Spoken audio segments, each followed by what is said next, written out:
Get started. Hello, everyone. My name is David Cerna here from the C.A.L team. I am very pleased to present the OIT team. So this session is all about meeting the OIT, or the Office of Information Technology. Please keep yourself on mute if you are not speaking. We will be looking at the chat box as well throughout the session. We will not have time to answer questions, but please put those in the chat box and I can go ahead, collect those and give those to the IT team. And Suresh, go ahead. Thank you so much. Thank you. Thank you, David. Stephan, will you be sharing the? I believe I am now. Okay, all right. Good afternoon. I'd like to first introduce myself. I'm Suresh Murugan, Vice President of Information Technology. I'd like to first begin with a gratitude for the opportunity to be part of the UBC Firebird family. I'm really excited about facilitating the digital transformation journey of finding new and creative ways to ensure student success while increasing operational efficiency and effectiveness.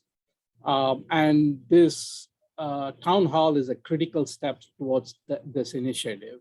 Having an open communication, hearing it directly from OIT, what's going on, what initiatives are in the pipeline projects, and also receiving direct feedback on the value impact and areas for continuous improvement. That is the value proposition I find from ongoing series of town hall meetings we are planning to schedule. So let's go to the next. Again, I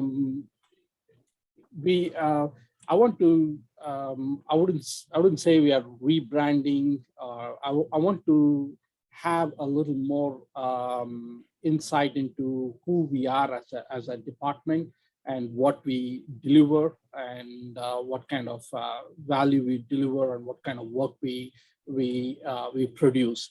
So it's kind of revisiting those topics. And moving to the next slide.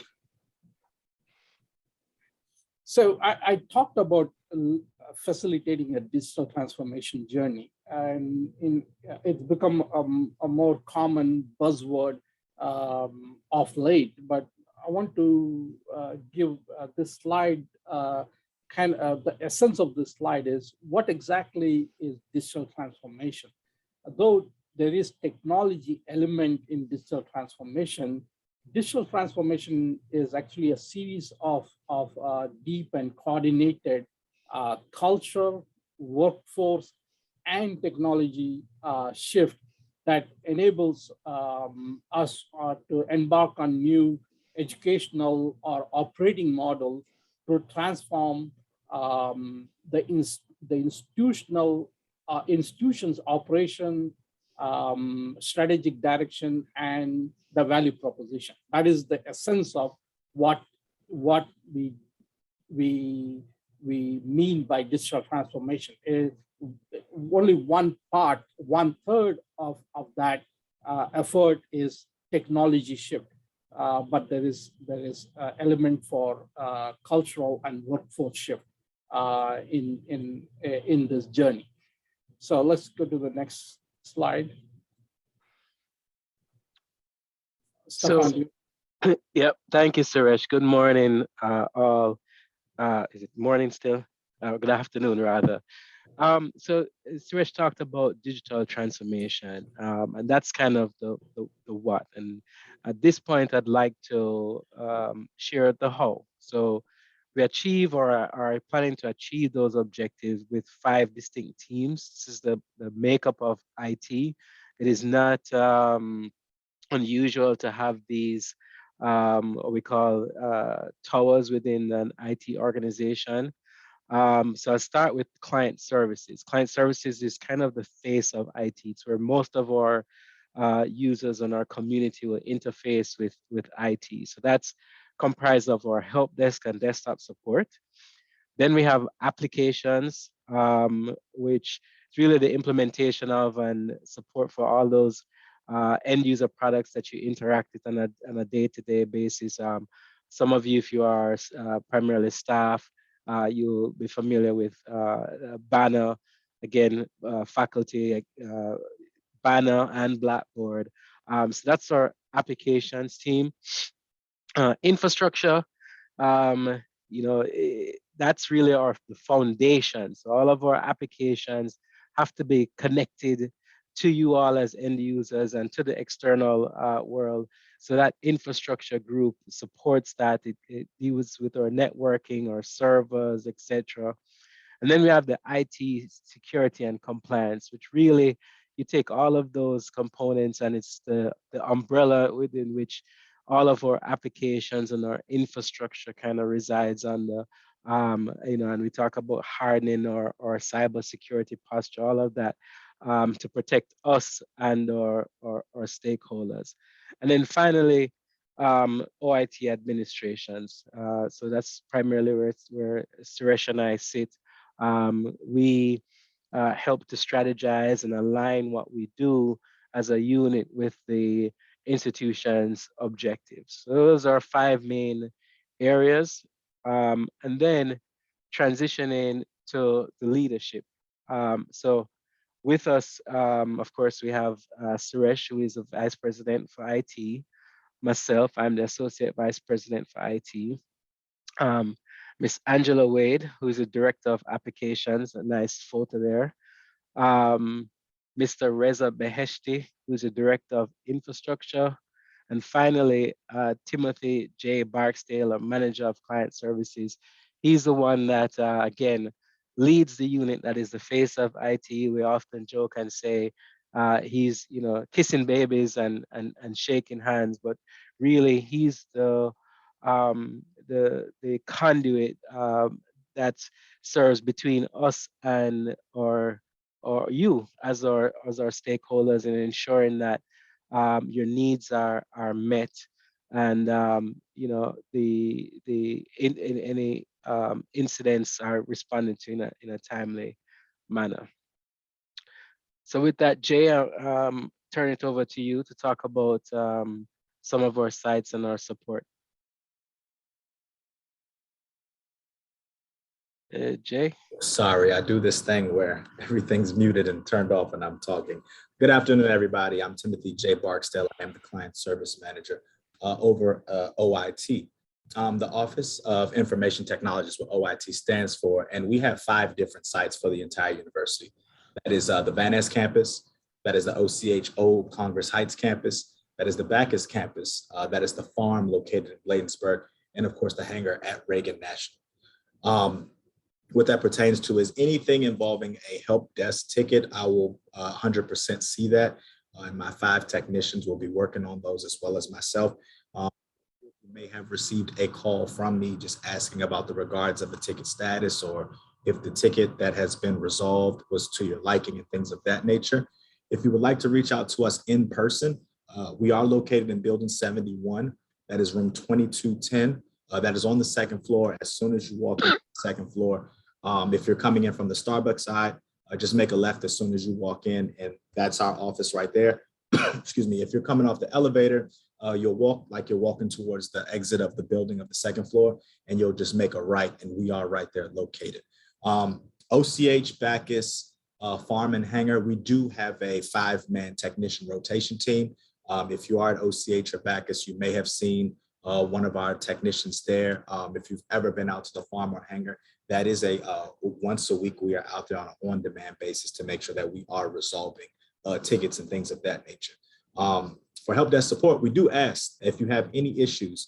We understand that you may see a technician in the hallway and you may reach out to them and ask them for assistance. And sometimes, they'd like to stop and assist you, but other times they are very busy with other tickets that they are working on. So we ask that you reach out to help desk support. One of the many ways you can reach out to us is dialing the number 202-274-5941. We have an entire help desk support team, Blackboard, that will be able to answer that call, They'll be able to walk you through specific instances and create a ticket on the SmartView Blackboard side that I will be able to see and take a look at, transfer to our side. You can also email at support@udc.edu. Also, the portal is servicedesk.udc.edu, and we will have an example shortly to show you that we also have a scan QR code that we will be putting up all over the campuses next week, so that if you have any instances or issues, instead of searching for myself or one of my technicians, you can literally scan the QR code and it will direct you over to prompt, and you can go through and put in the ticket yourself. And of course, OIT administration, they are in Suite 6300, which is located on the 6th floor. As soon as you come out the elevator, you go to your left, knock on the door, and I'm sure one of the smiling faces of Stephan, Suresh, or Angela Wade or reach out to you. We can go to the next slide. And for this particular instance, if you are listening or viewing right now, I'm actually going to walk you through the steps of what to do for this QR code. If you have an Android or an iPhone, all you need to do is pull out your camera, hold it towards the QR code. You will see that udc.edu should pop up, and then you are going to click on that. Once you click on that, I'll give you guys a couple of seconds. Once you click on that, there are numerous things that you see. Submit a ticket is where we are going to go at that particular moment. Let's just say you're having an issue with your email. We're going to go ahead and click submit a ticket. Once you click submit a ticket, the UDC Technology Hub opens up. It's going to ask you to enter in your UDC email address and as well as your password. So what I will do is I'll give the brevity of 5 seconds or so that you guys can log in to do that. And if I'm moving too fast, please type in the comments and I will slow down for you guys. I'll give you guys just a few more seconds. And once you log in, let me see this. Okay. And once you log in, you'll actually see my help center. My help center has help center cases. You can see case numbers, the last updated case numbers, the status of those. Submit a ticket is not working. MB Harris, reach out to me after this. I'm actually using a couple of phones just to make sure it goes through, and I've been able to work through this. So I might just have to go through and assist you as soon as the town hall is over. So just type me on Microsoft Teams and I'll be able to help you. You can go to create a case. And that create a case, it'll ask you for what your role is, whether you are a student, faculty member, parent, or alumni. Once you click that in, you'll add your personal email address, your callback number. You'll put whether or not that this ticket, can you show this? We are only seeing the QR code. What I'll do, Catherine, I'm sorry, we were trying to go through it with the phone because everybody has their phone with them. So we were trying to do the QR code, and everything that you would see from the QR code is after you scan it. So basically what I'm talking through is what would show up on your phone after you scan the QR code. I apologize for that. If anybody has any questions after this, you guys are more than welcome to reach out to me, of course. But in that new case, you have everything there, your personal email, your callback number, what kind of request it is. If it's a technical support request, whether it's an email, hardware support, network connectivity. I know you guys have been speaking about that. Any software support, classroom, campus technology, even college portals or system outages, you can put that in there. You can put the request type details, whichever campus that you are on, whether it's Airport, Bacchus, Law School, OCH, the UDC Farm, Van Ness, and of course, United Medical. You put your room number, your personal email address, and a callback number because one of myself or my technicians will be reaching out to call you guys. Afterwards, sometimes, when you reach out to our technicians in the hallway and we're helping you guys, we ask that you put in a ticket on the spot. So that's what that question for, has this request already been resolved by a technician? You can put yes or no. You can type in the case summary, the case details. You can also add any files, like any proof of what's going on, screenshots, things of that nature. And then when you submit that case is sent over to our Blackboard side, which we will get a notification and we will attempt to resolve that as soon as possible. So that is why we ask for a ticket number that you guys put in tickets, because once you put in tickets, we can see exactly what's going on. We have a very busy staff. We're constantly on the go, but we want to make sure that we are here to help faculty, staff members, students, and everybody that needs assistance here at UDC. So that was the demonstration for the QR code for IT support. Again, MB Harris and Ms. Catherine Mills, if you guys want to reach out to me afterwards, I can show you guys a step-by-step walkthrough on how to do that. Thank you, sir. Right. Thank you, Jay. So we talked about what IT does. I want to talk to you a little bit about what IT, I shouldn't say does not do, but what is really out of our scope. We do have a number of other areas that support um, uh, support IT needs across the campus. So we do have the Center for Digital Access and Learning, C.A.L, affectionately referred to, the Learning Resources Division, and they're primarily in charge of equipment loaners, the learning pods that we have for our students, WebEx and Zoom administration, sorry, the digital learning labs and students, and Blackboard administration. So even though our team supports kind of the back end of Blackboard, C.A.L and LRD, they're really responsible for kind of the front end and the functionality of Blackboard.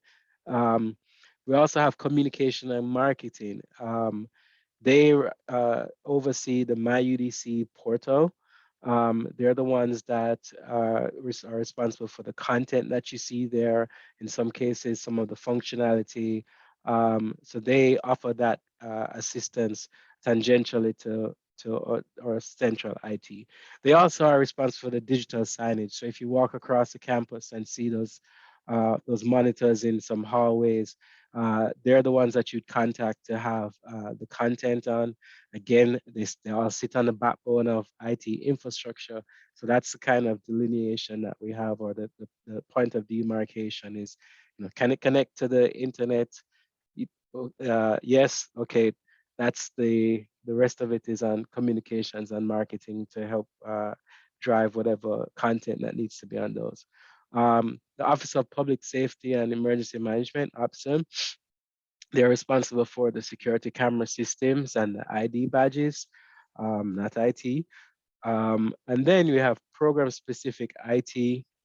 So that's really, when we talk about program-specific IT, if you think about the law school causes and some of those other schools and colleges, they have specific IT individuals that support IT for certain labs and certain programs.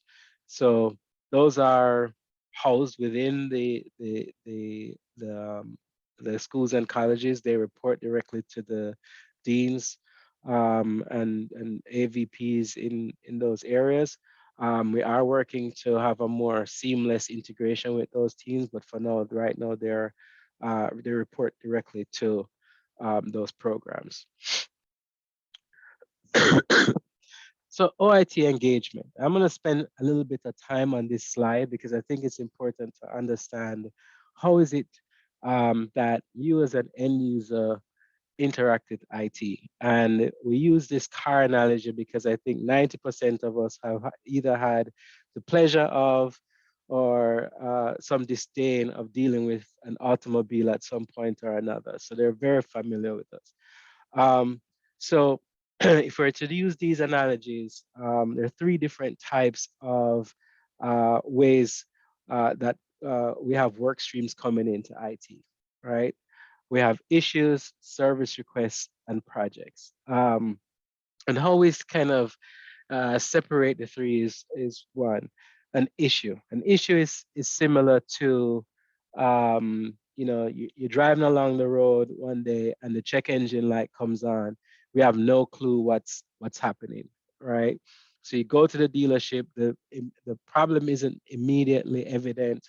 And we don't know if it's happening to just your car, or it's happening to, multiple other cars of the same make and model. So what ends up happening is that issue requires, as much detail as you can provide. So you go to the shop and you'd say, hey, my car, the check engine light came on when I was driving up a hill and my foot was on the brake at the same time.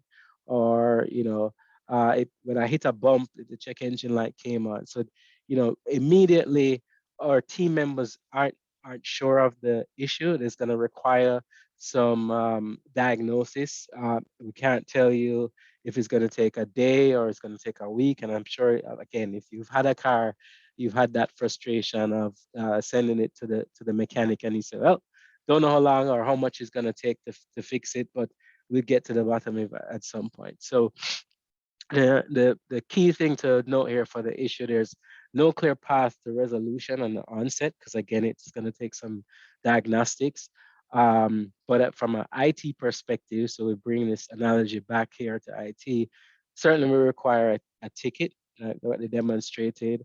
And like Jay mentioned, we'll need as much information, so be as descriptive as possible, because that helps us in the diagnostic phase of your issue. And then we talk about service requests.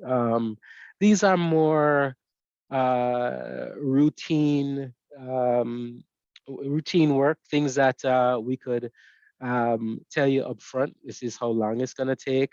This is what path it's going to take. So for instance, again, using the car analogy, you come into your dealership and say, I want an oil change. Well, they can tell you upfront, oil change is going to be $59.99 and it's going to take 3 hours, because it's something that we do routinely. So we get less of these than we do issues, because the issues could range from my computer can't connect to the internet, so I can't get the printer, whereas I can't print to a printer, whereas a service request could be, hey, I need to onboard a new staff member, or I need a new computer image, and we can say, all right, well, this is something we do routinely. It's going to take you 3 hours to get this computer image. It's going to take 2 hours for this staff member to be onboarded. It does require a request, but in most cases, it is through the use of a pre-populated template. So that's again, something more routine. And finally, and the most complicated, I think, of all of the work streams for us is a project. And again, bringing it back to the analogy of the car, my car runs okay.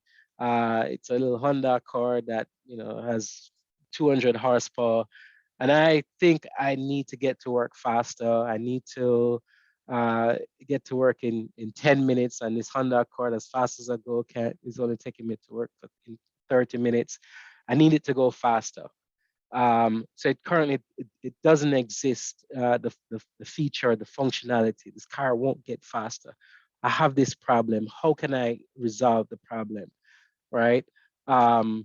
This will be a temporary endeavor, of course, because we just want to get it to the point where we meet that requirement.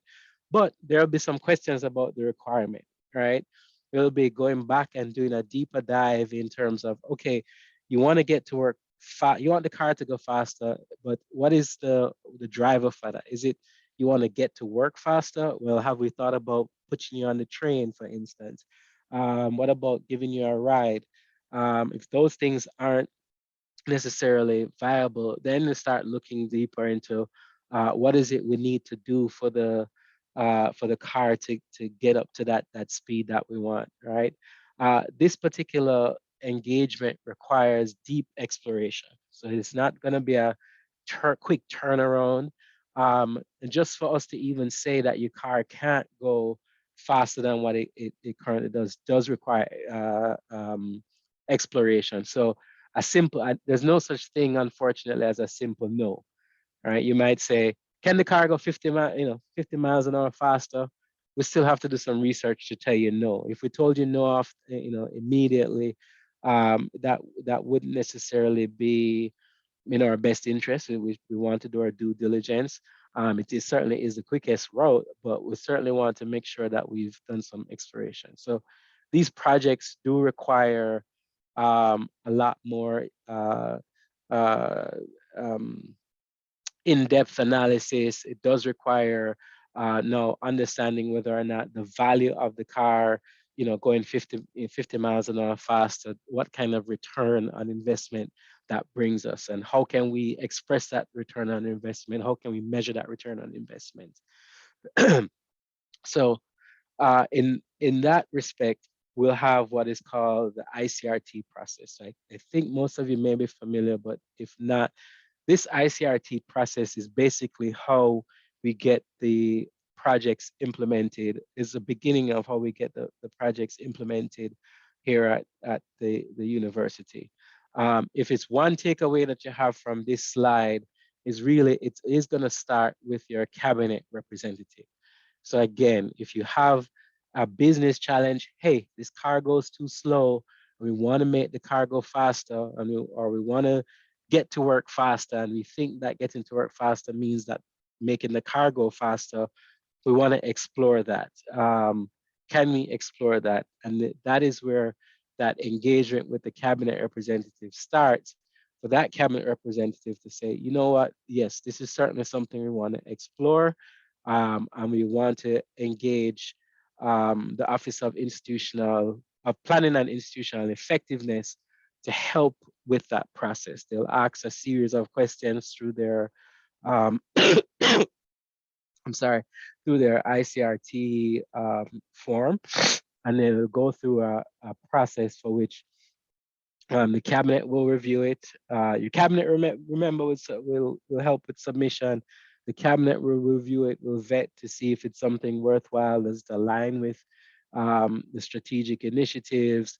If so, yes, well, how much does it cost? Can we afford it at this point in time? Is it something we can defer?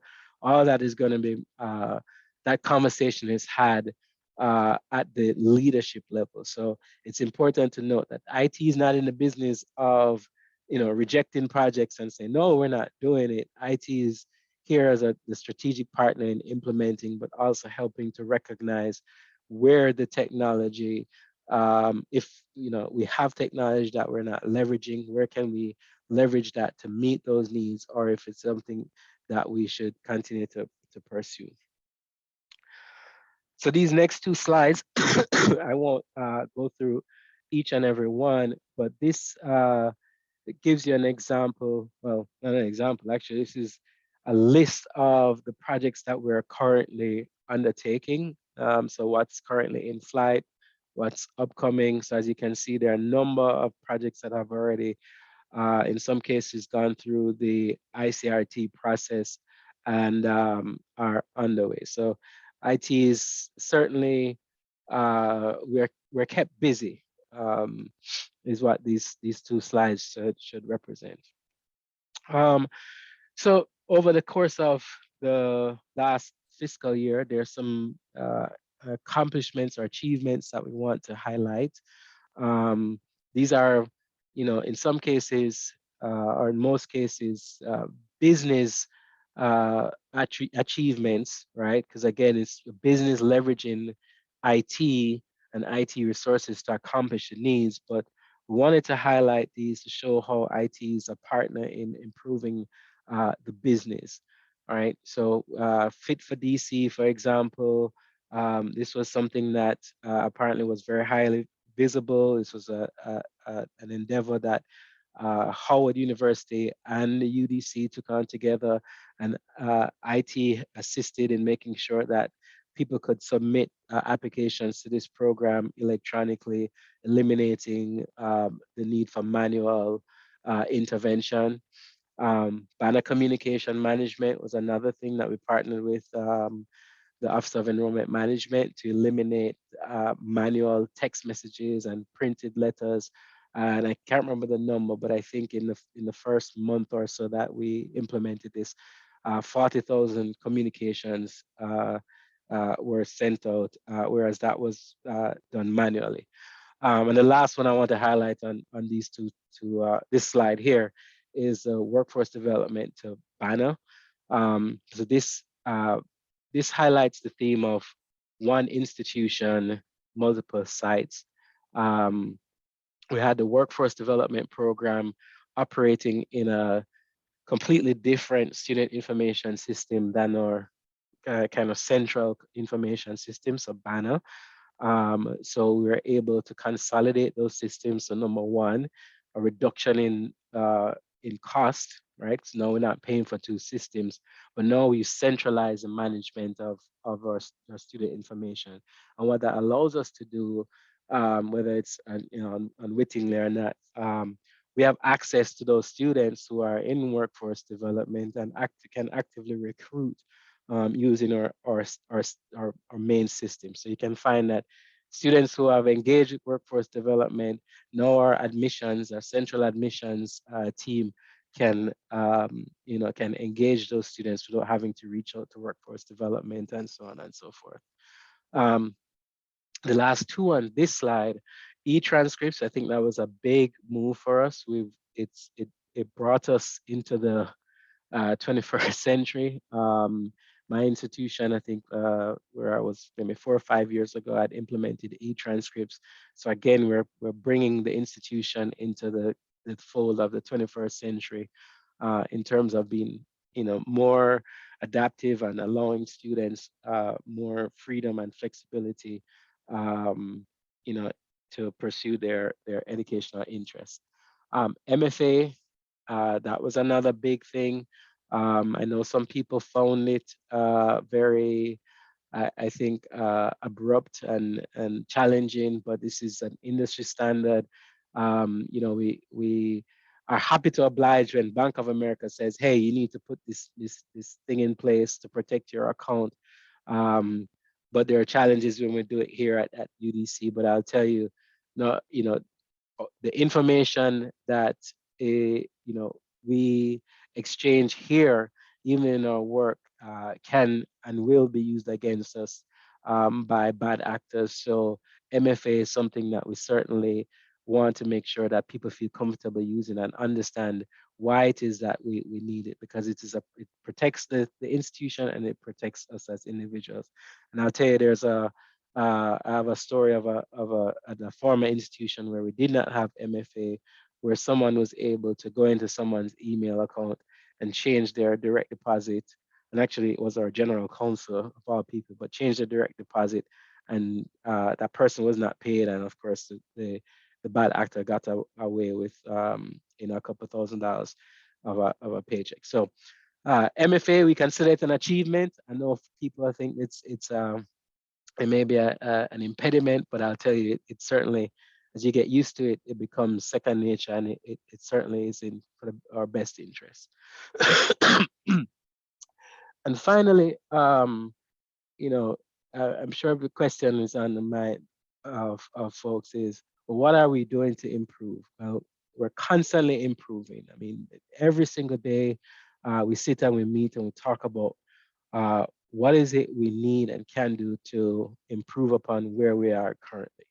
The first thing that we recognized was that our model that we use for supporting the institution from our client services help desk support wasn't necessarily working. And we are traditionally at 8 to 6. However, you have programs that Monday to Friday, 8 to 6, and we have programs that uh, uh, are on the weekends, and you have evening classes. So we recognize that that was one of our shortcomings. So we've made a request to the leadership administration, that is, and of course, the funding is going to be the main thing. But we're made the request. We're hoping to get some more bodies so that we can extend the services beyond the traditional 8 to 6 time, and also bolster the support across the campuses. Again, with the notion that we're one institution and just have different sites. So we want to make sure that if you are on the OCH campus, you have the same experience, same connectivity, same responsiveness as someone else who is sitting on the Van Ness campus. After all, we are talking about and have been talking about equity imperative, and that's what IT is also looking at, is saying, well, how can we support the equity imperative across the board? How can we make sure that even on our campus, folks, whether students and faculty and staff stakeholders, are treated equally in that sense? consolidate and replace ticketing systems. I think for the last 2 years, if my math serves me right, we have implemented a a call center, Blackboard call center. But doing our analysis, it seems that we have caused an uptick in delayed responses because of the fact that we're using two different ticketing systems. And I think it becomes confusing for folks when they submit a ticket for one issue and there are two different ticket numbers and they have to call in and they don't know which ticket number to call in, etc.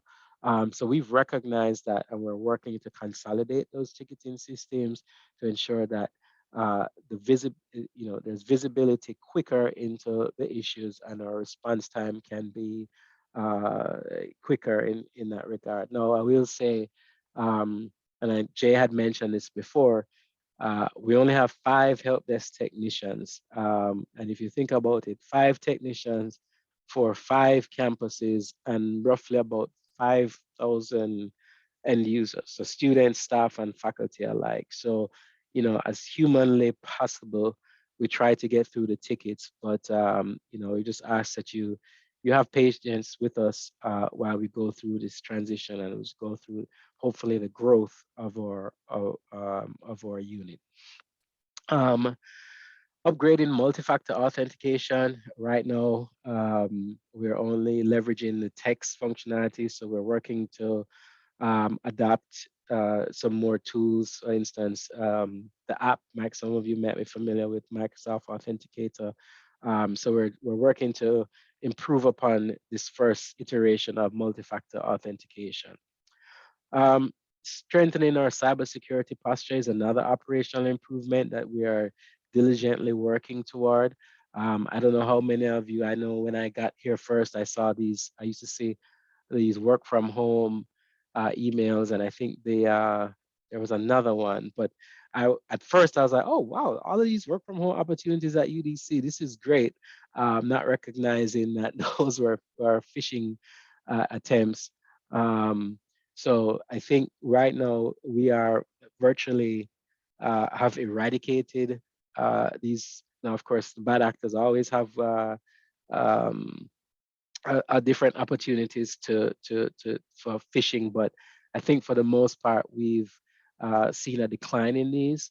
But that's just one aspect of our cybersecurity posture. There are many, many, many, many facets when it comes to cybersecurity. So as a unit, we're working on pretty much every single one of those. There are about, I think, 20. I can't remember the exact count, but a number in the high teens or double figures in terms of work streams to increase or strengthen our cybersecurity posture. And then finally, we're working on improving the Xerox printing functionality. Printing has been, I guess, a sore point for a lot of the students, and we want to make sure that we eliminate any kind of impediment for their academic achievement. So we're working to see how we can get that system stabilized as well as improve upon it. Mobile printing, mobile scanning, things of that nature. We want to work to improve so that we can fully leverage what functionality the printing has to offer for us. I don't know how many of you know, but we do have follow me printing, which is another feature that we want to make sure it's fixed and working and then in use. But it's a great tool. I can send a print job from here in my office, walk over to any one of our campuses and retrieve that job. So that's certainly one of the benefits of our Xerox functionality. So we want to make sure that we continue to improve upon those. So with that said, I think I've exhausted the slides, and I'll turn it over to any questions.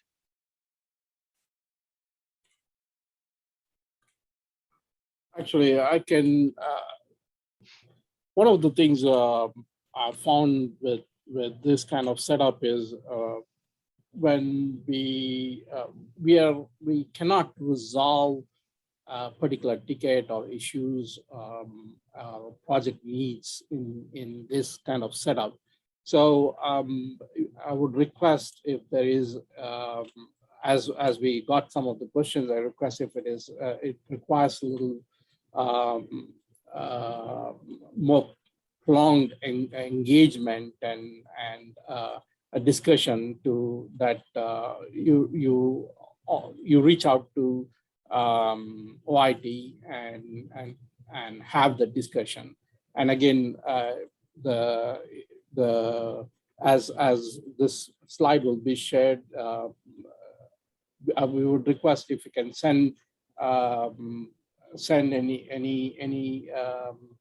any requests or new requests for projects or anything related to not the project, sorry, anything related to this directly to the contacts be specified. But I'm going to pick up some of the questions and try to answer to the best of my ability. And many of those questions are already been answered in the slides, but I would like to go through that quickly. There was a question about plans for integrating 25 Live and App Space. And again, as far as OIT is concerned, that is not in the list of projects scheduled to work on. Again, as we showed, whoever would be the project sponsor for or whichever business unit has the need for that, follow the ICRT process, and that'll then come on to our project list, and we will have a timeline and schedule worked out for that. There's another question. We would like to know who to send students for different services so that they are actually helped. Again, we did talk about the different units within OIT, but the central place to reach out would be the client services, and J. Dale is the right contact to let you know about how the triaging of those services will occur in the back end. But for all purpose, that'll the help desk service and J. Barksdale would be the contact person for that. In terms of, there was a question, not question, a statement, hoping to learn about long-term initiative to make IT work better on campus. Again, some of the things we did cover here. There is still a lot of initiative in the pipeline through the ICRT process. In fact, in fact today it will be the cabinet is actually reviewing some of those initiatives coming through the ICRT process. So there will be more added to our list of ongoing projects. One good thing would be at least starting next year onwards, there is plans to have all those details about the initiatives and the progress we make in those available online. And at any time, you can take a look at what's the progress been made in those for those initiatives and projects.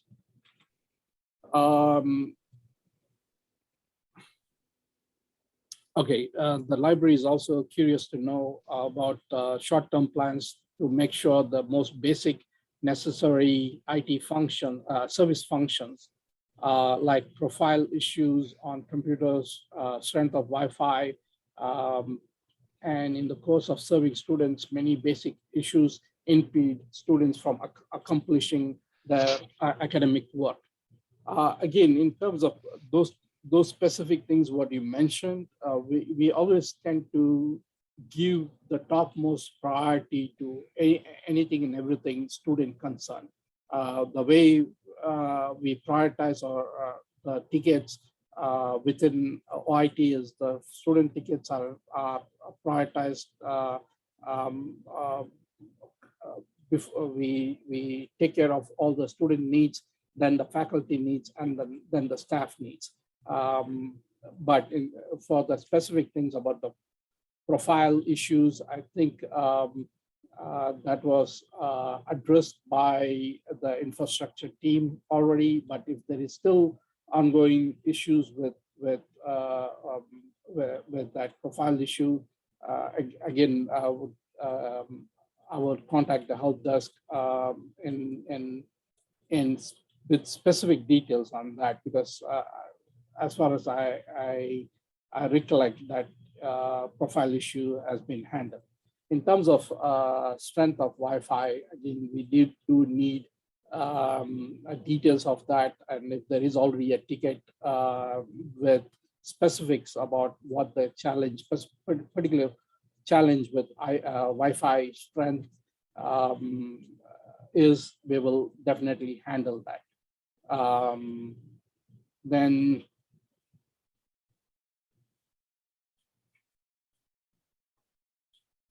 there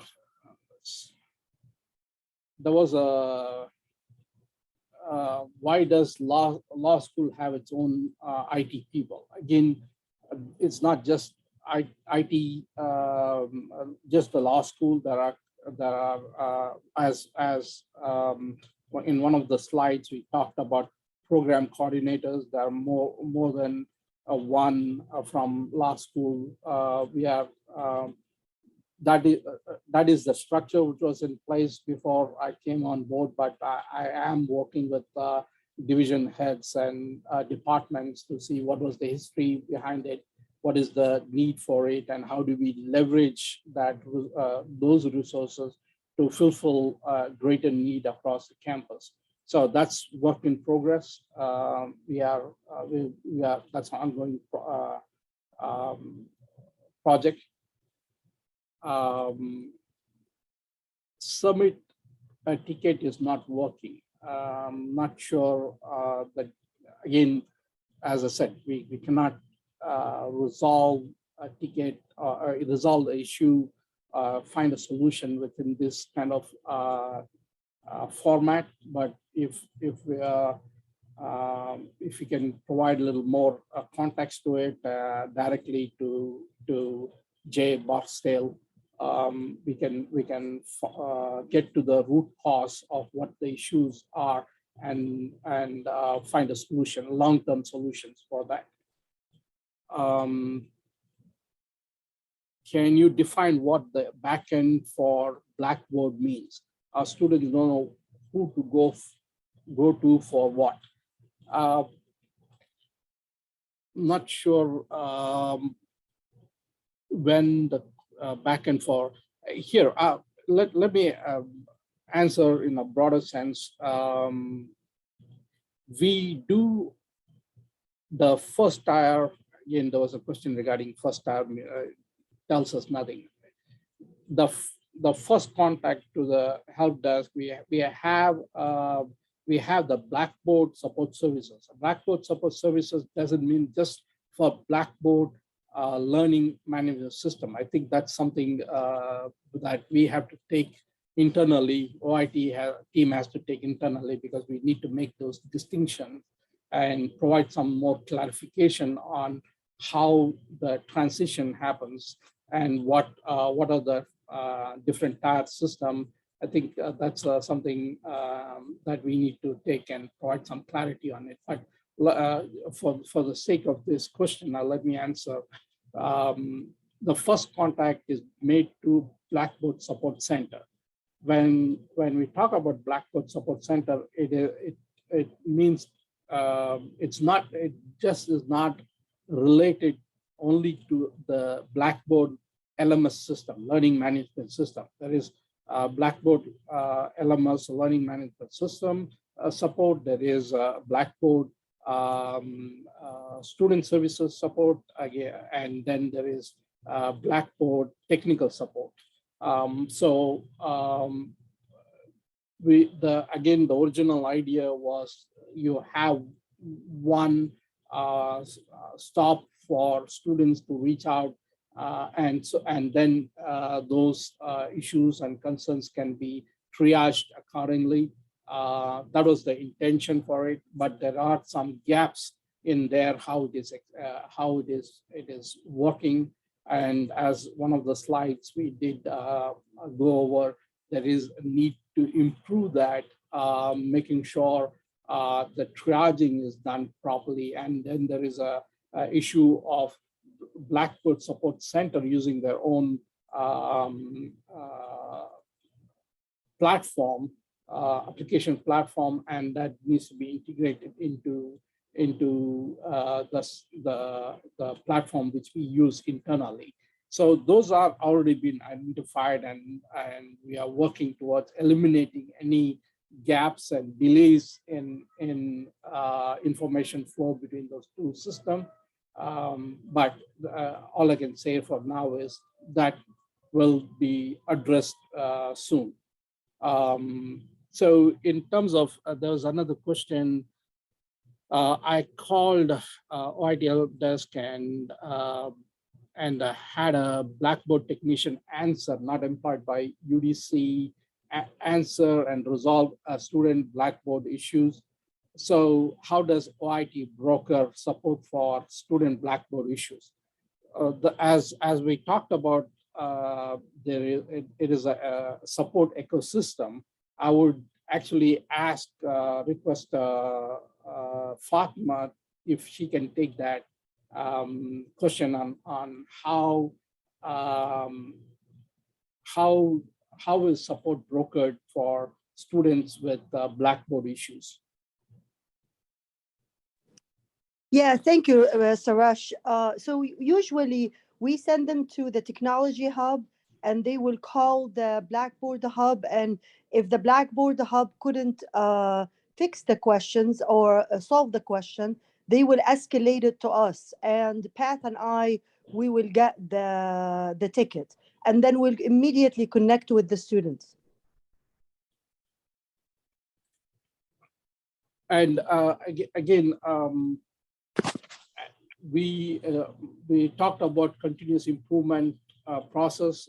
We recognize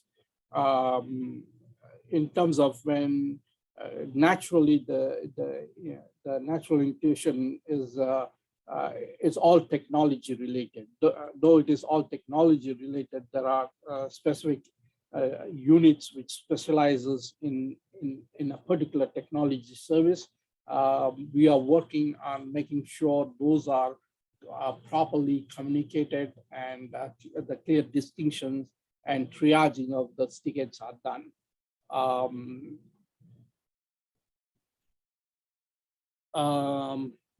Would it be possible for OIT to share a list of who does what with examples and how to contact them?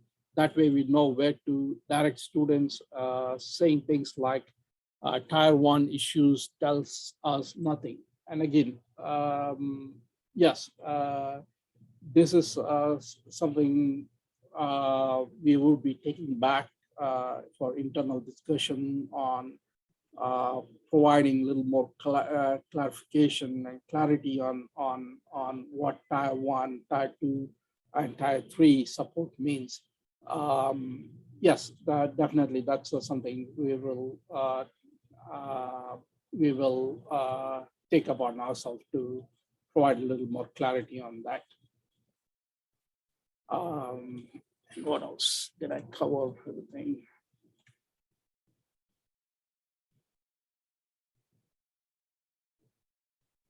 I think I did.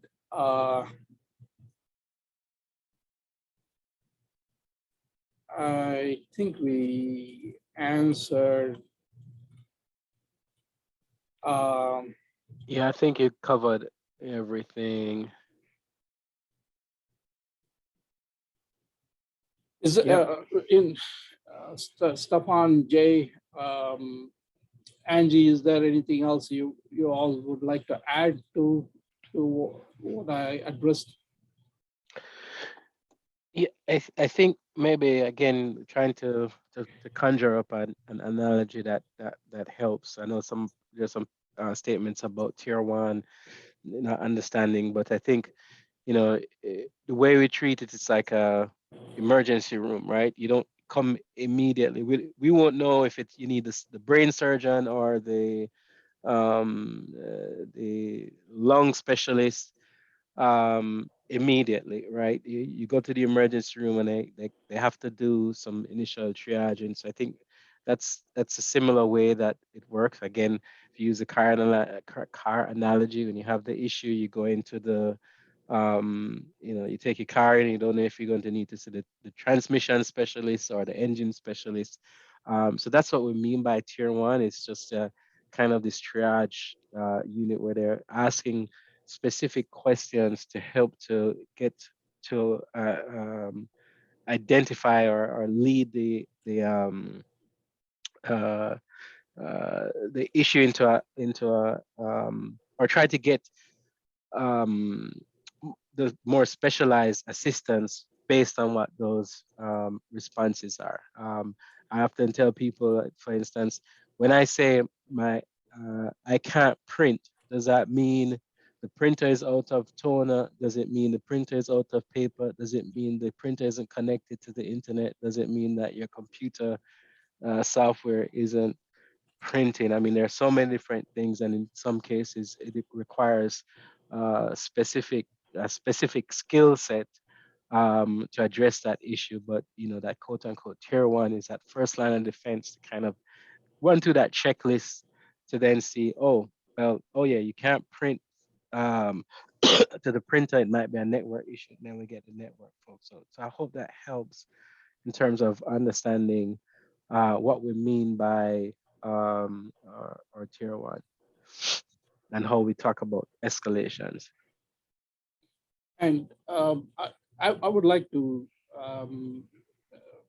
I'm grateful for all the participants and the questions, because again, it tells a lot that you all care, and the fact that it helps us find our gaps and where we can improve. Again, I would say, we do need, sometimes we are blind to those. We might be assuming that we are doing excellent work without getting that kind of feedback. We really don't have an idea what's the impact we are causing. So I think that is very critical, and I'm thankful for investing your time for this meeting. Yeah, and thank you so much. I do want to say on behalf of the C.A.L team, it's been a pleasure to work with the Office of Information Technology. Thank you, Stephan. Thank you, Suresh, Angela, Jay, for all your support and help. I know you all work very hard. So I did put on the screen the QR code that was shared earlier by Jay, as well as the phone number and email and portal for the Office of Information Technology. One more thing before we conclude today, this will be uploaded to our YouTube channel very shortly, so you can use this as reference. Also, if you do have some time, please fill out our feedback form. This session is called Meet the OIT, happened on December 7th, and our forms link is just right there. So bit.ly/CAL feedback. Any final thoughts from Stephan or the team before we conclude? I just want to... From my end, I would say I would like to have a more scheduled, recurring town hall. Yeah. Again, it is really dependent on the workload and what we can accommodate. But I'm more in tune to having a more a fixed schedule for recurring town hall. Excellent. Well, thank you so much, everyone, for joining us today. Happy holidays. We do have another webinar tomorrow afternoon at 12:30. So I'll be leading a webinar, everything you need to know about Zoom, especially for teaching and learning. But thank you again for joining us today, and we hope to see you very soon. Bye-bye, everyone. Thank you. Thank you, everybody. Thank you. Thanks.